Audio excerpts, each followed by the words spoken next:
Now to Greece, where it's been confirmed the Prime Minister's proposed referendum on the latest EU bailout will go ahead. George Papandreou's call shocked EU leaders and sparked chaos on world markets. It even came as a shock to Greeks themselves, with pro-bailout MPs calling for his immediate resignation. The Prime Minister is now due to fly to the G20 meeting in Cannes to explain his actions to the German Chancellor Angela Merkel and the French President Nicolas Sarkozy, the chief sponsors of Greece's financial life support machine.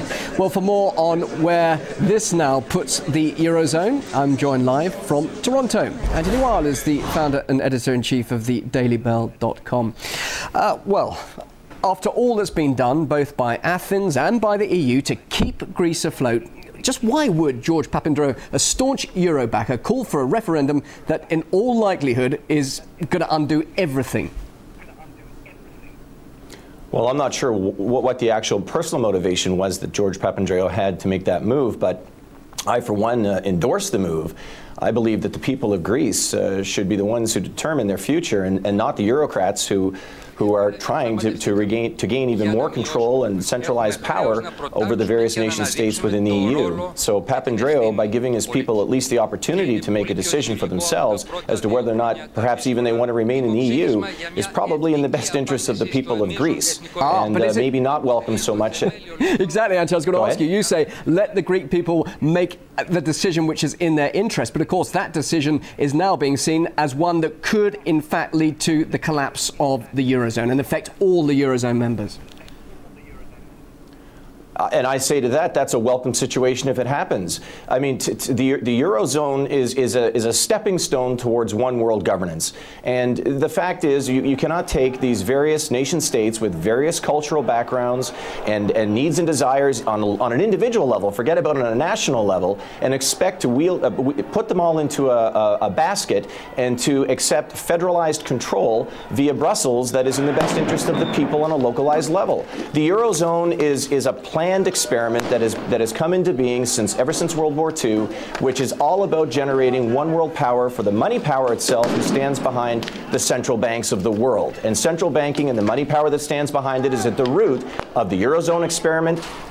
Period. I suggest that it would be a wonderful thing if the Greek people were to recognize that they'd be better off getting out of the Eurozone. But many would say, look, this is a global problem. Countries throughout the world are facing economic crisis. But if you look at the past, the Eurozone has actually been a huge success. Trade barriers have been dropped.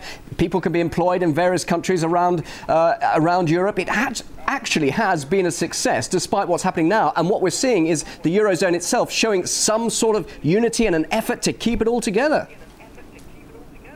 I don't know how you can call it a success when Greece is bankrupt, Portugal, Spain, Italy, and hush-hush France. All these countries are dysfunctionally mismanaged economies, managed being the mismanagement part of the whole equation, because you cannot manage an economy. Only a free market can govern itself.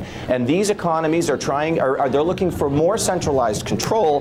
These economic situations that we see today are planned, in my opinion, and I believe that they are planned with the intent to create even more centralization, more regulation, and even less civil liberties for the people involved in the respective nations that make up the actual EU. This has nothing. I don't see how anybody can brand the EU as a success when you have a bankrupt overall conglomerate of nations, and you're asking those better off to bail out with even more debt, more central banking assistance, that is, more money power standing behind the bailouts in order to create more centralized governance. I don't see how that's a success at all. I think it's a total failure. Let me just ask you, how's this referendum going to affect the G20 summit tomorrow? There were high hopes, I understand, that developing nations were looking to help the EU with its crisis. How willing will they be to help now? Obviously, a lot of eyes turning towards Asia, for example.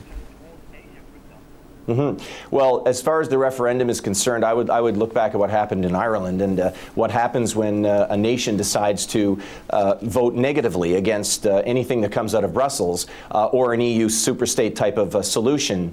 I believe that the Greeks will be forced into accepting whatever austerity measures or whatever bailout packages are dropped in their laps via Brussels and the G20. I don't believe that there will be anything more than more chaos, more confusion, which once again leads to more globalized solutions, and certainly within the European superstate itself. Always interesting to hear what you have to say, Anthony. Thanks very much for your time. Anthony Weil, founder and editor-in-chief of the dailybell.com. Thanks for your time.